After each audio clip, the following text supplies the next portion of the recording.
नमस्कार दोस्तों, मैं एडवोकेट सत्येंद्र पांडे आपका अपने चैनल लीगल मैट्रिमोनियल सॉल्यूशंस में स्वागत करता हूं। आज हम बात करेंगे कि सीआरपीसी 340 को किस तरह से एक्टिवेट किया जाए चलते हुए मेंटेनेंस केस में। ये इतना पावरफुल है कि आपके चलते हुए मेंटेनेंस केस को रोक देगा, लेकिन हम कब लगाएं, कैसे लगाएं, नॉर्मली चीज़ों को प्रस्तुत कैसे करें, इसके बारे में आज हम बात करेंगे। तो सीआरपीसी 340 की एप्लीकेशन तब लगती है जब कोर्ट में कोई शपथ पत्र दिया गया हो, कोई एफिडेविट दिया गया हो और वो साक्ष्य आपका झूठा बन जाए। जैसे सपोज करिए कि जो सुप्रीम कोर्ट की गाइडलाइंस आई थी 4 नवंबर 2020 को रजनीश वर्सेस नेहा की, उसके बाद पति पत्नी दोनों को अपने एफिडेविट में सारी डिटेल लिख करके भेजनी होती है। किसी एक व्यक्ति ने अगर एफिडेविट में कोई चीज़ गलत लिखी है, अगर झूठा बयान दिया है, झूठी चीज़ दिखाई है, कोर्ट से कोई बात छिपाई है, तो आप तुरंत एक एप्लीकेशन मूव कर सकते हैं उसी अदालत में जिस अदालत में आपका मेंटेनेंस का केस चल रहा है, और अदालत को ये बात बताएं कि इन्होंने बैंक की डिटेल छिपाई है, प्रॉपर्टी की डिटेल छिपाई है, ये रहा सबूत। सबूत का मतलब आपको बहुत सारा चीज़ नहीं चाहिए, सिर्फ आपको ये पता होना चाहिए कि उसका किस बैंक में अकाउंट है, बैंक अकाउंट नंबर पता होना चाहिए। अगर वो जॉब करती है मगर लिखा है बेरोजगार, तो आपको बताना पड़ेगा कि इस कंपनी में जॉब करती है, बस। उसके बाद आप जो है चीज़ों को प्रस्तुत कर सकते हैं कोर्ट में कि चीज़ें छुपाई जा रही हैं, अदालत को मिसलीड किया जा रहा है, गुमराह किया जा रहा है।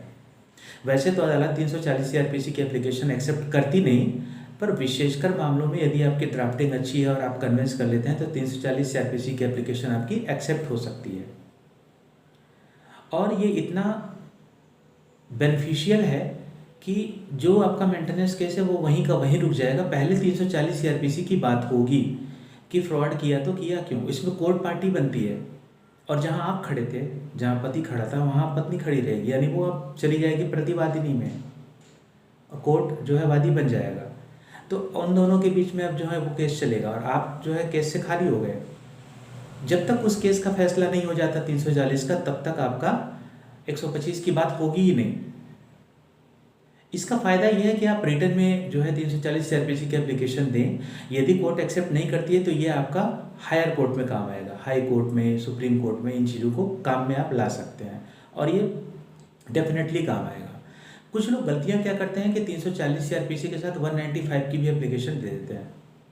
ऐसा बिल्कुल ना करें, क्योंकि 195 की एप्लीकेशन देने का मतलब वो गंभीर अपराध बन जाता है। तो ये इतना बड़ा गंभीर अपराध नहीं है जिसके लिए आप 340 के साथ साथ 195 की एप्लीकेशन लगाएं। सिर्फ 340 सीआरपीसी की एप्लीकेशन मूव करें। 50% मामलों में आपकी जो एप्लीकेशन है वो एक्सेप्ट हो जाती है। कुछ मामलों में जिसमें रिजेक्ट होती है आप दोबारा से अप्लाई कर सकते हैं। अगर नहीं लेती है तो वो आपका हायर कोर्ट्स में काम आएगा। जब आपका मेंटेनेंस एक्टिव हो जाए तो आप उस चीज़ को कैंसिल करा सकते हैं।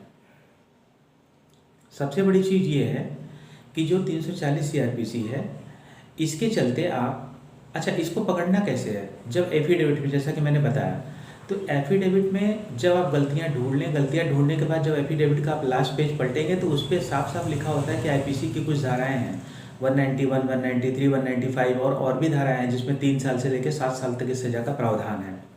तो अगर आप 340 सीआरपीसी एक्टिवेट करा लेते हैं और जीत जाते हैं तो मेंटेनेंस तो तब तक के लिए बंद रहेगा ही रहेगा। इसके बाद आप एक अलग से केस करके आप अपनी पत्नी, सास, ससुर सबको जो है 3 से 7 साल तक की सज़ा यानी जेल की हवा खिला सकते हैं। ये इतनी अच्छी और कामगार चीज़ है। बस आपको सिर्फ एक गलतियां ढूंढनी है और आपको छोटा सा प्रूफ चाहिए बस, और आप कोर्ट को कन्विंस कर पाएँ। तो इस तरीके से आप 340 का बेनिफिट उठा सकते हैं और मेंटेनेंस से बच भी सकते हैं। आज आप बताइएगा कि आज आपने इस वीडियो से क्या सीखा, और आज आप इस चैनल को शेयर, लाइक और सब्सक्राइब करना ना भूलें। साथ ही साथ मैं ये कहूँगा कि इस चीज़ को आप अप्लाई करें और देखें, आपको ज़रूर बेनिफिट मिलेगा इस मेंटेनेंस के केस में। धन्यवाद।